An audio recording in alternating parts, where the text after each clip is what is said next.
Hi friends, నేను ఒక real story చెప్దాం అనుకుంటున్నానండి. అంటే జనరల్గా చెప్తారు కదా, మన ఆలోచన విధానం మారితేనే జీవితం మారుతుందని. అంటే మనము ఎన్ని చేసినా, ఎన్ని పూజలు చేసినా, ఏమేం చేసినా మన ఆలోచన అనేది, మన బుద్ధి అనేది మారకపోతే లైఫ్లో బాగుపడడం అనేది జరగదండి. సో కాబట్టి ఒక చిన్న స్టోరీ. సో ఒక హాస్పిటల్లో ఇద్దరు పేషెంట్స్ ఉంటారు. ఒక పేషెంట్ విండో దగ్గర ఉంటాడు, ఒక పేషెంట్ అటువైపు బెడ్లో ఉంటాడు.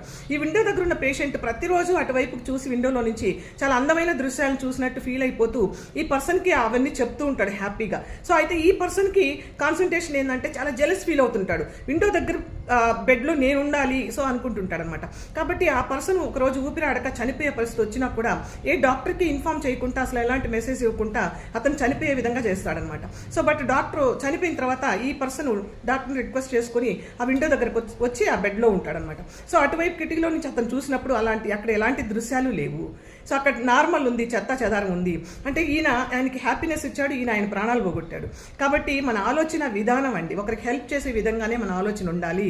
సో బట్ మనం ఎన్ని పూజలు చేసినా, ఏం చేసినా, మనం వేరే వాళ్ళకి లోపల కుట్రలు కుతంత్రాలు ఇవన్నీ పెట్టుకొని ఉన్నామంటే ఖచ్చితంగా అది మనకు యూజ్ అవ్వదండి.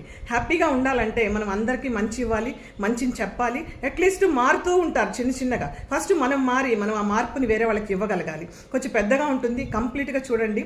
సో మీకు నచ్చుంటే ఎస్ అని కామెంట్ ఇవ్వండి అనమాట. Thank you friends.